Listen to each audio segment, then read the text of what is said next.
États-Unis, 250 ans, et quelle puissance! Aujourd'hui, nous allons nous consacrer aux États-Unis, non pas d'un point de vue du passé, du point de vue historique, mais pour comprendre quelle est la place singulière que ce pays occupe au niveau des relations internationales. Comment cette place s'est construite à travers le temps et comment aujourd'hui on voit une particularité dans sa grille de lecture géopolitique. Pour en parler, j'ai le plaisir de retrouver Fabrice Ravel. Fabrice, bonjour. Bonjour Olivier, bonjour à toutes, bonjour à tous.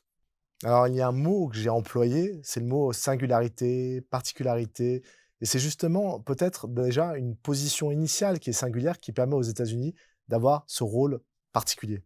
Oui, c'est très vrai, parce que pour que nos éditeurs puissent s'en rendre compte immédiatement, si on se positionne dans les débuts de l'histoire américaine après la déclaration d'indépendance le 4 juillet 1776, c'est donc bien que ça qui nous amène à célébrer les 250 ans de l'histoire des États-Unis d'Amérique, on pourrait déjà être tenté de synthétiser cette période, qui va être assez longue d'ailleurs, hein, je vais m'en expliquer, comme une période allant de la neutralité à, on va dire, une recherche d'isolement, voire à l'isolationnisme. Parce que en fait, ce qui est assez intéressant, c'est qu'il y a 2 présidents américains qu'il faut mettre particulièrement en avant. Le premier est d'ailleurs peut-être un peu plus oublié, en tant que, on va dire, promoteur de cette démarche, puisque c'est Washington lui-même. Parce qu'on oublie trop que dans son discours d'adieu qui a été prononcé à la fin de son dernier mandat, il insistait sur un conseil qui consistait à dire aux États-Unis: «Nous n'avons pas à nous mêler, des combats entre plusieurs, puissances et il faut que nous nous gardions de nous laisser entraîner dans une alliance quelle qu'elle soit». Alors, c'est d'autant plus intéressant à noter, me semble-t-il, qu'on voit bien qu'il est tacitement fait allusion aux Britanniques et aux Français qui s'écharpent joyeusement, si vous me permettez cette expression, à travers les guerres révolutionnaires et les guerres napoléoniennes, fin du XVIIIe, début du XIXe siècle. Là où on pourrait prolonger le point, c'est que, en plus, je pourrais faire remarquer que les États-Unis ne sont pas très très reconnaissants dans cette perspective envers la France, qui est quand même le seul État qui les a aidés à être indépendants, et qu'on voit bien que dès le départ, l'idée consiste à s'isoler du reste du monde. Alors évidemment, le deuxième président américain, le cinquième dans l'histoire des États-Unis, mais le deuxième président américain qui va particulièrement se concentrer sur cette démarche, c'est le président James Monroe, qui, à travers son discours assez célèbre du 2 décembre 1823, va amener la doctrine Monroe. Doctrine Monroe, elle qui véritablement insiste sur le fait, au-delà de la neutralité, parce que qui dit neutralité dit quand même euh, acteur du concert international, mais là, il s'agit carrément de se retrancher des relations internationales et de s'isoler sur sa puissance même, de 1776 jusqu'à 1917. Mais le point qu'il me semble très important de mettre en évidence, pardon, c'est que donc là, on est sur une période qui est très très longue, qui est de plus d'une centaine d'années, et dont on voit bien l'importance a fortiori sur une histoire relativement courte au niveau de l'échelle mondiale de 250 ans. Donc on voit bien l'emprise telle qu'elle a dû façonner les perspectives de la société américaine face au monde.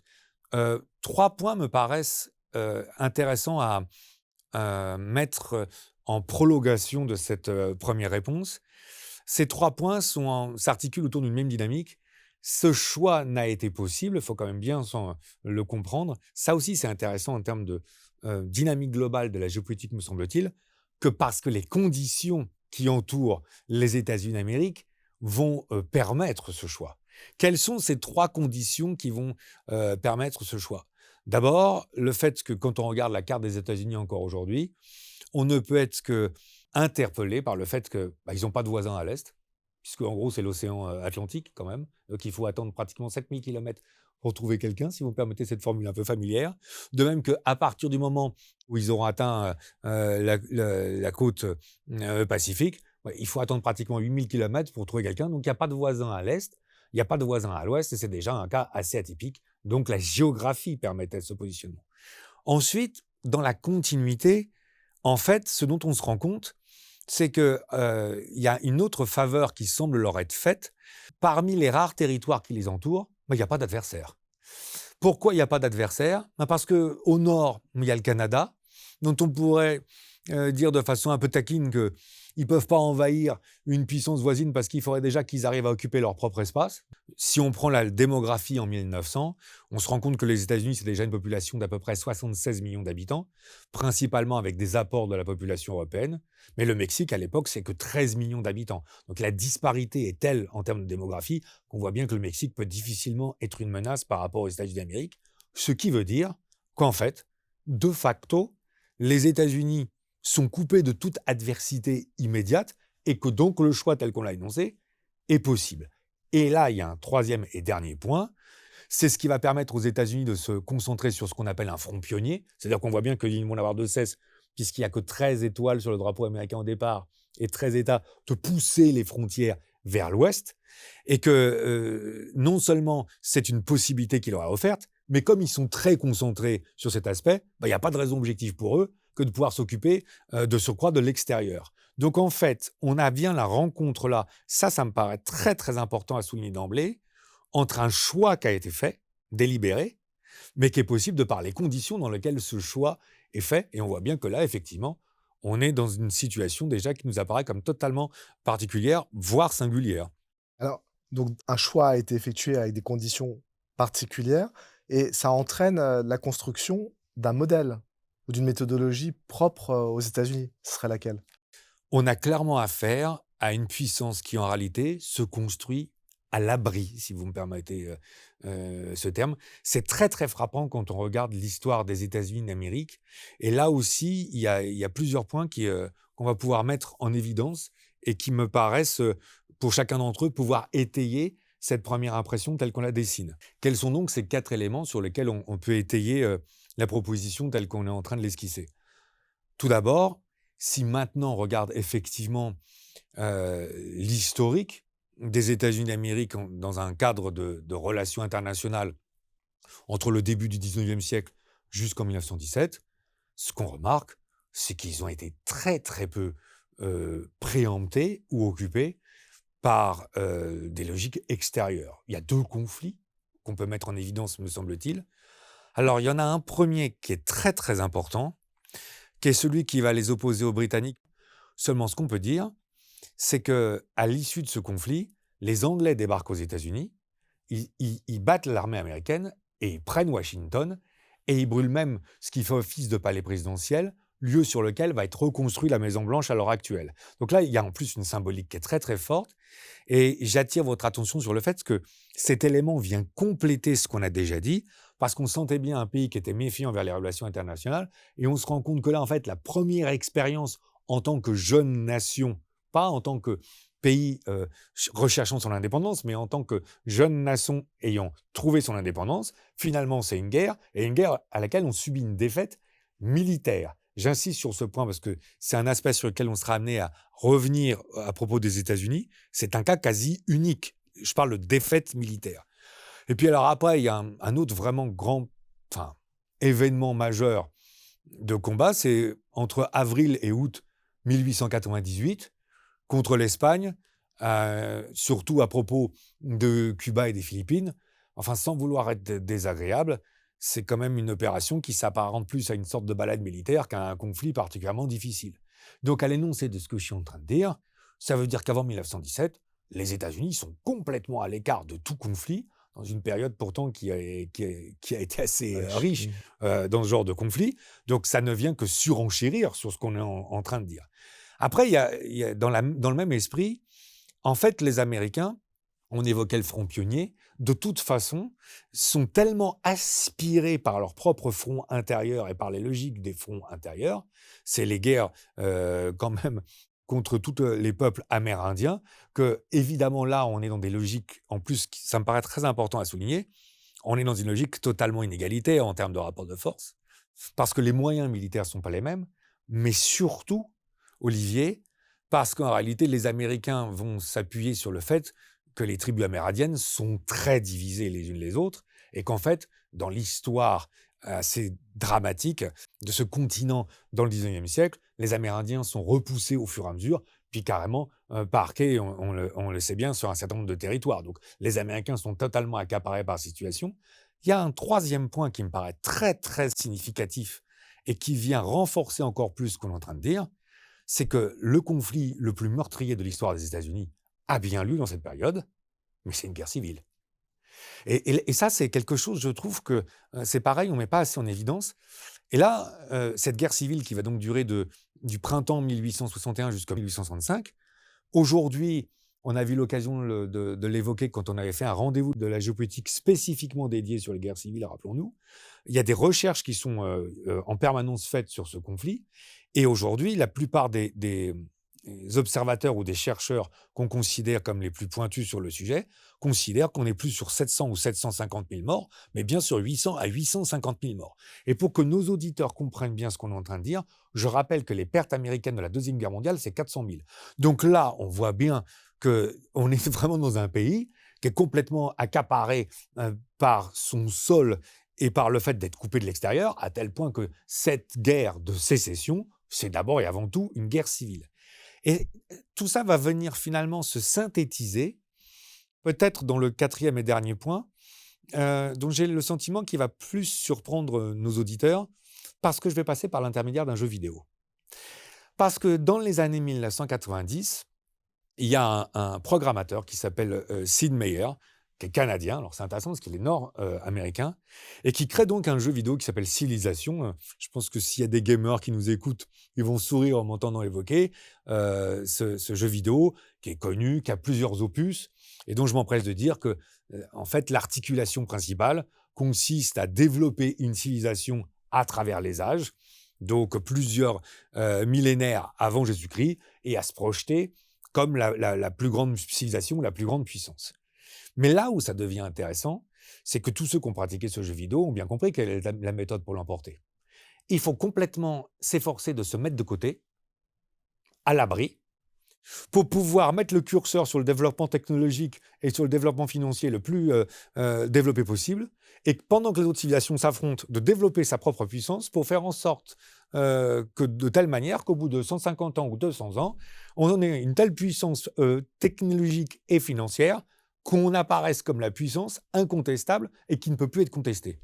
Il n'y a qu'un Nord-Américain qui pourrait construire un jeu basé sur cette logique-là, qui est typiquement nord-américaine, et dont, me semble-t-il, on voit bien quelle est la modélisation de l'histoire des États-Unis telle qu'ils ont commencé à se construire dans le monde. On a le sentiment, Fabrice, de glisser de la géographie à la société américaine, et notamment à la singularité de la vision de la société américaine. La Bible, le dollar, le Colt. C'est une formule que je suis en train d'emprunter à un essayiste qui s'appelle Michel de Jaeger et qui avait intitulé ainsi un éditorial en 2024 qu'il avait intitulé « La Bible et le Colt » et dans lequel je me permets de mettre en interstice le dollar. Alors, derrière la formulation qui peut ressembler à une boutade ou à un titre de western, pourquoi est-ce que cette sorte de triptyque a l'air de mettre en évidence un triple axe de la société américaine dont il est très important de l'avoir à l'esprit afin de voir à quel point ensuite ces axes vont influencer la perspective que les Américains vont avoir des relations internationales. Il y a effectivement 3 points, me semble-t-il, qu'il faut mettre en évidence. D'abord, si on s'arrête sur le premier terme, les Américains ont une vision qui a notamment été développée au XIXe siècle.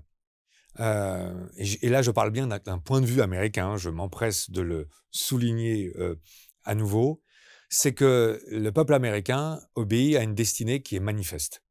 C'est-à-dire qu'en réalité, on s'inscrit dans une grille de lecture puritaine d'une pratique religieuse et que parce qu'on a été très puritain et très respectueux d'un certain nombre de dogmes de la religion qu'on a suivis, on a reçu en récompense un territoire particulièrement protégé et particulièrement à l'abri qu'il convient ensuite de développer, mais de développer en continuant à être dans l'ascèse et dans le travail, parce que cette récompense ne doit pas être galvaudée.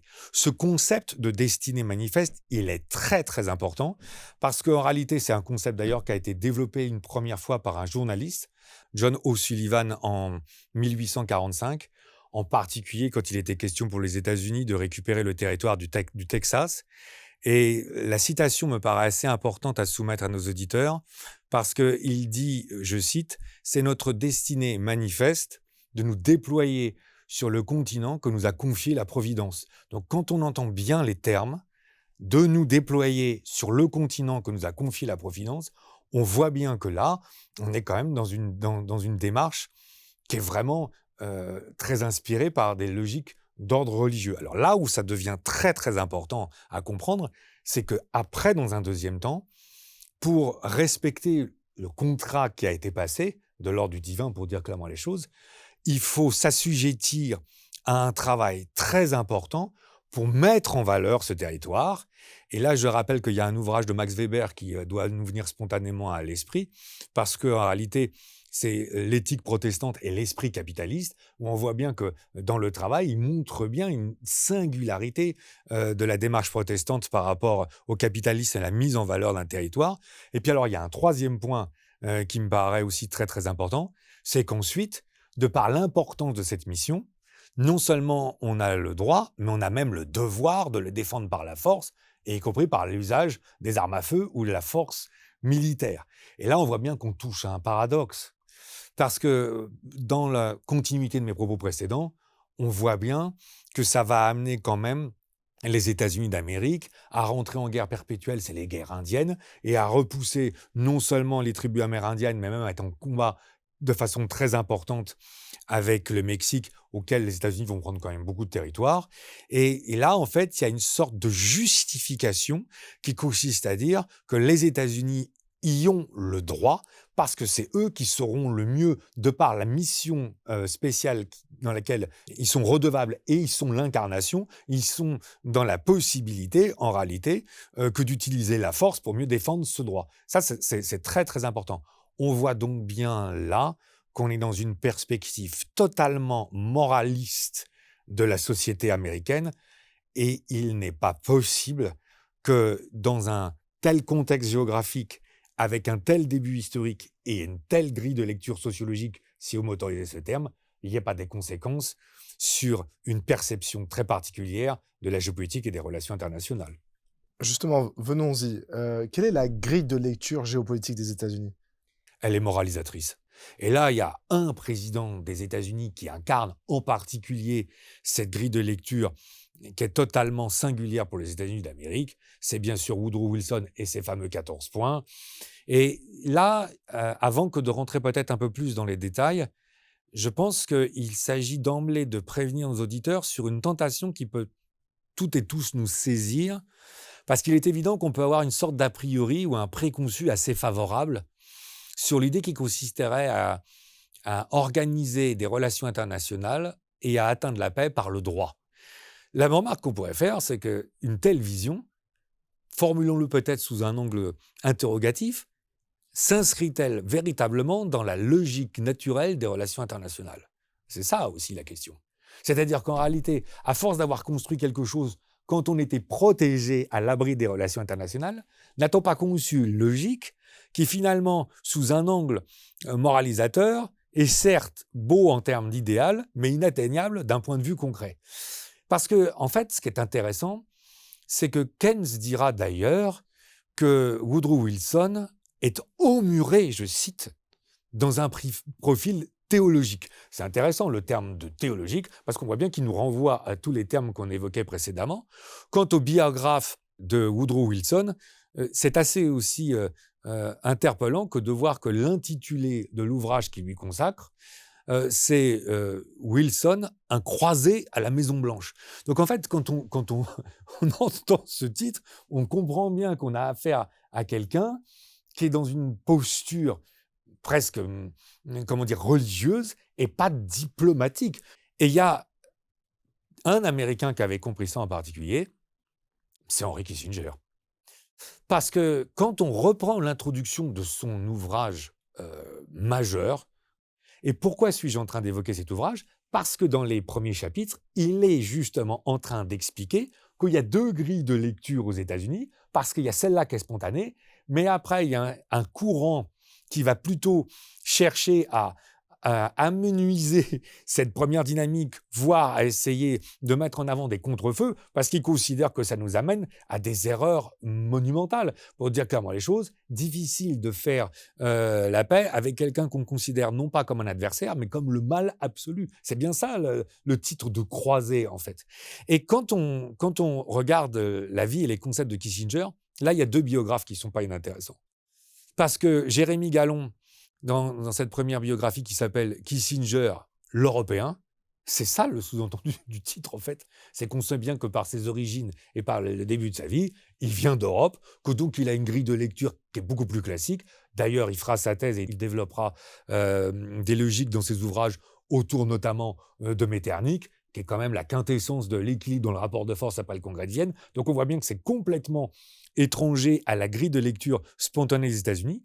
Et c'est bien ce que Gérard Haro, deuxième biographe de Kissinger, dit dans son ouvrage Kissinger, le diplomate du siècle.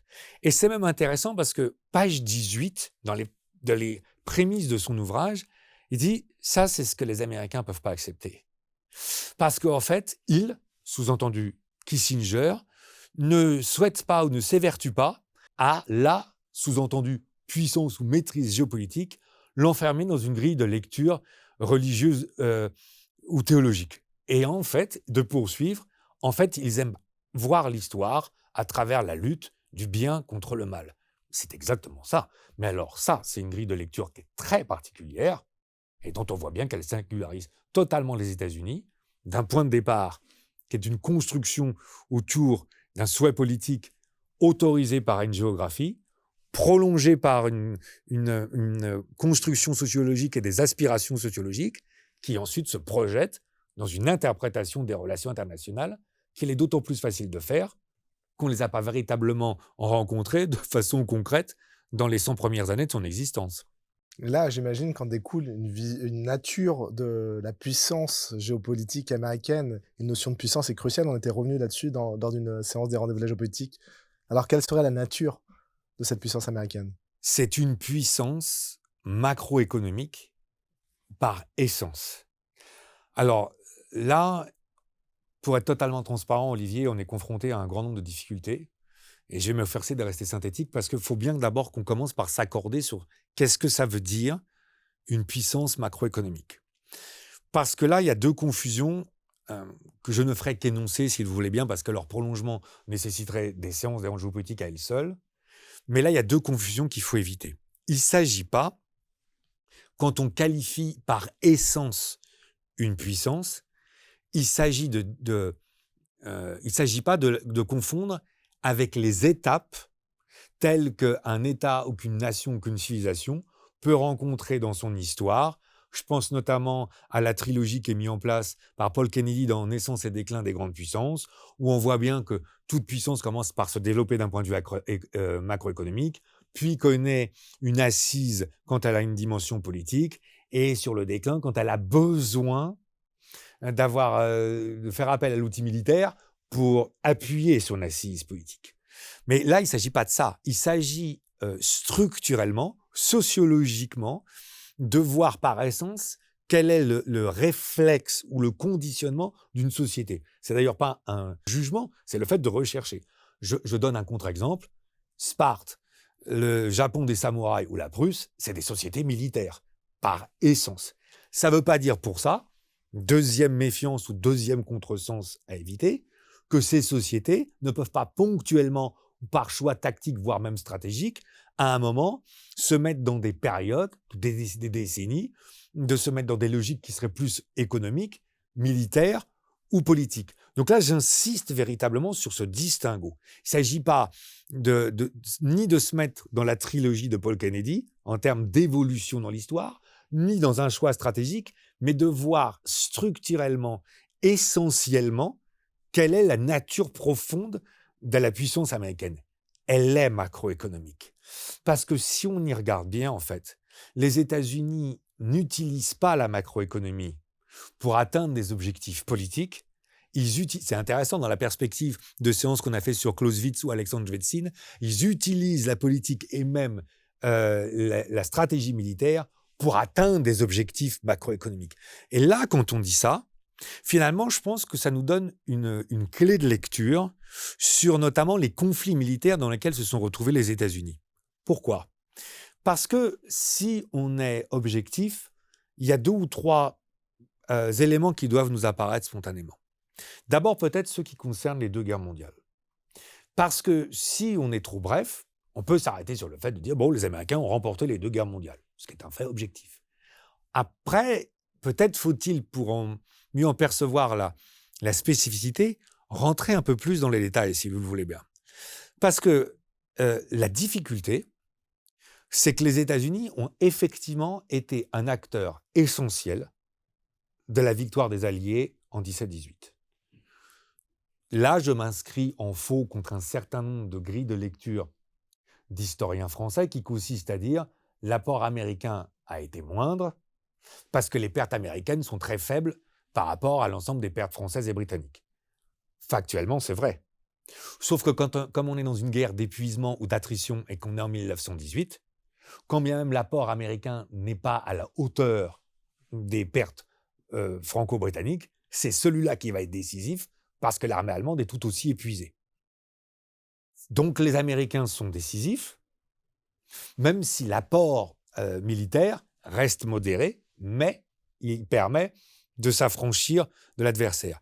La grille de lecture de la Deuxième Guerre mondiale est aussi très intéressante.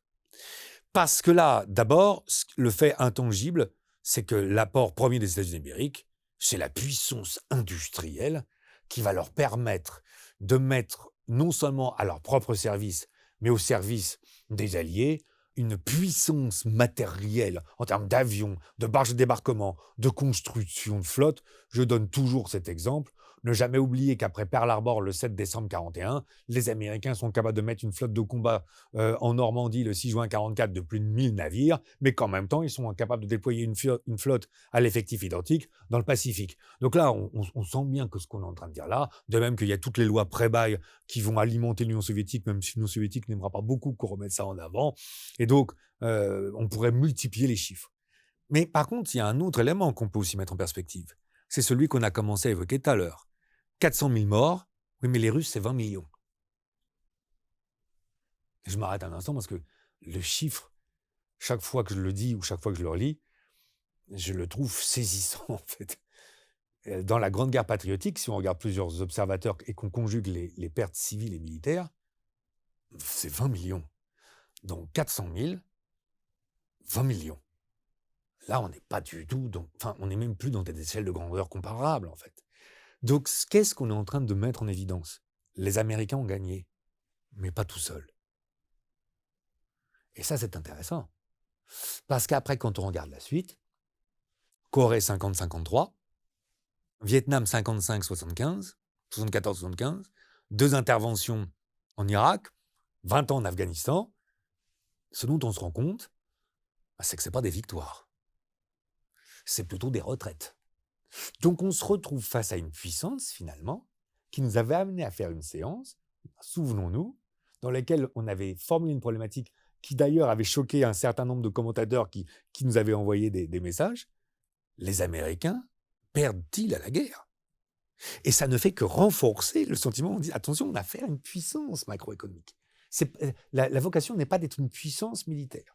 Et il y a peut-être un dernier point qui peut étayer ce qu'on est en train de dire, et je pense qu'il à l'énoncé des propos doit étonner un certain nombre de personnes. Alors évidemment, ça pourra peut-être nous donner lieu à explorer en 2026 ce qui se passe en plus particulier en Iran sous cet angle-là. Mais c'est la guerre froide, parce que les Américains ont remporté la guerre froide. Mais les Américains ont presque remporté la guerre froide par défaut. C'est une victoire. Et c'est une bonne méthode mise en place par Ronald Reagan. Mais en fait, c'est une course à l'armement. Et qui dit course à l'armement, dit des moyens macroéconomiques qu'on déploie pour montrer à l'adversaire qu'il n'arrivera jamais à nous suivre. Et de facto, on voit bien que Mikhail Gorbatchev, à partir de 1985, ayant parfaitement compris que la lutte n'était plus possible, cherche une autre voie.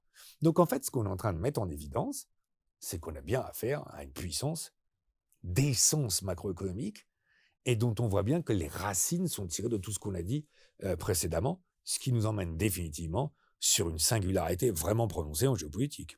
Alors, singularité, c'est vraiment le maître mot de cette séance. Pourtant, notamment quand on parle de la puissance, on est tenté d'aller voir dans l'histoire s'il y a des exemples qui pourraient être comparés à celui américain, un jeune pays de 250 ans. Oui, alors ce qui est assez interpellant, amusant dans la question telle que vous la posez, si vous me permettez, c'est le fait qu'on fasse appel à l'histoire et puis qu'on rappelle que les États-Unis ont 250 ans, ce qui me permet de là aussi mettre en évidence dans nos propos quelque chose qu'on n'a pas encore soulevé, mais cette singularité explique peut-être le fait que les États-Unis soient arrivés à être une telle puissance dans un temps aussi court. Parce que ça aussi, c'est une vraie singularité en géopolitique. En règle générale, il faut beaucoup plus de temps. Et d'ailleurs, les comparaisons qu'on va être amenés à faire maintenant vont nous le prouver. Parce que, évidemment, c'est des comparaisons qui s'enracinent plutôt avec l'Antiquité. Il y a une comparaison qui est un grand classique de la géopolitique, c'est la comparaison États-Unis-Rome. Ça, c'est la comparaison, j'ai envie de dire, je pense spontanément à laquelle tout le monde s'attend. D'ailleurs, pour s'en convaincre davantage, il suffit de rappeler que l'un des sièges principaux du pouvoir américain, c'est le Congrès, le Capitole. Donc, alors, ça nous renvoie à l'une des 7 collines de Rome. Donc là, bon, les liens sont tels qui sont évidents. D'ailleurs, Peter Bender, dans un ouvrage qu'il avait écrit au début du siècle, il avait mis Rome et les États-Unis l'engrenage de la puissance. Donc, on est en plein dans le cheminement. Seulement, je trouve que cette comparaison n'est pas totalement satisfaisante, voire un peu osée. D'abord, elle n'est pas totalement satisfaisante parce que euh, Rome est une puissance d'abord et avant tout terrestre et militaire, ce qui ne correspond pas exactement déjà à ce qu'on a été amené à dire. Et puis en plus, quand même, comparer 250 ans à 13 siècles, ça c'est quand même un peu osé ou compliqué. Et je pense que là, il faudra donc on est revenu un peu plus de temps pour qu'une telle comparaison puisse vraiment s'installer. Ensuite, il y a une deuxième comparaison qui avait été faite en particulier par Emmanuel Todd, souvenons-nous, dans un ouvrage du début de 2001, Après l'Empire. C'était un essai sur la décomposition de l'Empire américain. C'était ça le sous-titre. C'était assez enthousiasmant comme comparaison parce que là, il s'agissait de comparer les États-Unis avec Athènes, et notamment à travers le concept de la Ligue de Délos. L'idée consistait à dire les États-Unis sont une puissance économique, tiens, nous y voilà, mais en fait, ils se comportent avec leurs alliés. C'est ça l'intérêt de cette comparaison, c'est qu'elle amène une réflexion sur les ambiguïtés des liens entre alliés, parce que dans la Ligue de Délos, c'est toutes les cités grecques qui, par leurs impôts, payent la flotte athénienne et qui, donc, en échange, ont la protection. Et là, on voit bien, suivez mon regard, qu'il y a une comparaison qui s'impose spontanément avec l'OTAN, a fortiori 20 ans après. Et ça va même un peu plus au-delà, parce que, en fait, euh, la théorie telle qu'Emmanuel Todd la met en avant, donc là, j'invite ceux de nos auditeurs qui le souhaiteraient à aller se répertorier vers l'ouvrage, c'est que les Américains, en fait, commencent à rentrer dans un déclin économique, bon, et que comme ils ont des balances commerciales qui sont déficitaires avec la plupart des pays, en fait, c'est le fait que les pays acceptent de continuer de financer par l'intermédiaire de ces déficits de balance commerciale les États-Unis d'Amérique qui permet aux États-Unis d'Amérique d'acquérir leur armée. C'est là où on se retrouverait sur la Ligue de Délos. Bon. Pour être totalement transparent, je m'étais autorisé, il y a une vingtaine d'années, à faire une comparaison qui était peut-être un peu plus audacieuse et un peu plus provocatrice, qui consistait à comparer les États-Unis avec Carthage. Je m'explique d'abord, si vous le voulez bien, sur les raisons de cette comparaison. Les deux sont des puissances maritimes, les deux sont des puissances économiques, et les deux ont tendance parfois à délaisser les conflits pour plutôt s'appuyer sur des alliés, voire des mercenaires. Évidemment, je puis comprendre qu'en termes de prospective, cette comparaison ne puisse pas totalement égayer les Américains. Justement, on n'en est jamais mieux servi que par le passé pour comprendre l'avenir. Faisons un peu de prospective et essayons d'envisager l'avenir. Il y a, me semble-t-il, une double nécessité qui s'impose aux États-Unis dans cette période qui nous prolonge dans le XXIe siècle. Tout d'abord, je pense qu'il va falloir qu'ils fassent l'effort de se départir définitivement de cette grille de lecture moralisatrice des relations internationales, parce qu'elle ne peut conduire qu'à des déconvenues, en ce sens que finalement, elle amène nécessairement vers une vision manichéenne des relations avec un certain nombre de pays. Or, l'art de la géopolitique, c'est aussi la diplomatie et l'art de pouvoir se positionner de façon plus ou moins nuancée selon les contextes et selon les besoins. Et pour reprendre une expression qu'on a disait tout à l'heure, si on s'insère dans une lutte du bien contre le mal, ça rend, par définition, non seulement les conflits inarrêtables et inévitables, mais en plus, ça rend la recherche de la paix difficile. Donc ça, c'est vraiment un premier axe qui me paraît très, très important. Ensuite, il y a un deuxième aspect qui va peut-être, là aussi un peu plus surprendre, c'est qu'il va falloir que, les États-Unis se départissent. Ça, c'est plus difficile, parce que c'est leur essence qui les épouse, à avoir une grille de lecture qui serait trop centrée justement sur la macroéconomie. Parce que nous rentrons dans une période manifestement où là aussi, on peut utiliser ces formules qui ont été d'ailleurs plusieurs fois mises en avant. Cette période de 2026 est une période qui couronne le retour, j'ai presque envie de dire, la revanche de la géopolitique sur cette période d'une trentaine d'années, qui est plutôt d'ailleurs une période de transition, où dans la mondialisation, entre 1990-91 jusque, à mon sens, au début des années 2020, parce qu'il y a eu la guerre en Ukraine, puis ce qu'on sait sur le Proche-Orient, on voit bien que cette aspiration à la mondialisation et à une paix définitive, Francis Fukuyama, c'est terminé, et que ça sous-entend que maintenant, la macroéconomie est complètement subordonnée à la géopolitique. Ça, je pense qu'on ne le dira jamais assez, parce que j'ai le sentiment que c'est en Europe où on traîne le plus pour accepter cette situation. Les États-Unis vont devoir aussi l'accepter. Ils peuvent sembler prêts, parce que la pratique de Donald Trump, quand il rentre en échange ou en négociation avec ses partenaires, consiste à souvent s'inscrire dans un rapport de force. Mais le paradoxe, c'est que c'est un rapport de force qui continue à être dans une logique de négociation commerciale, plus que dans une grille de lecture géopolitique. Et ça, c'est très, très dangereux, parce que ça veut dire que ça empêche de comprendre qu'un certain nombre d'États, de civilisations ou de nations ne s'articulent pas uniquement sur des logiques macroéconomiques, mais ont des aspirations fortes en termes militaires ou d'un point de vue politique. D'ailleurs, tout à l'heure, on a évoqué la guerre froide. Et les États-Unis ont donc pu l'emporter parce que l'Union soviétique qui leur faisait face était beaucoup plus démunie en termes de puissance macroéconomique. Mais si les États-Unis ne font pas les évolutions telles que je les évoque, que se passerait-il alors si, au lieu de se retrouver face à une puissance plus faible, ils se retrouvent face à une puissance qui leur est au moins égale, et j'ai forcément un nom qui me vient à l'esprit, et face à laquelle ils seraient confrontés en géopolitique? Le changement va être indispensable. Bien, Fabrice, je vous propose de rester sur cette question, ces 3 petits points en suspens et ce pays non nommé, mais que chacun reconnaîtra. Merci beaucoup. Merci à vous. Nous voici arrivés au terme de ce nouveau rendez-vous de la géopolitique. Merci à toutes, merci à tous de nous avoir suivis.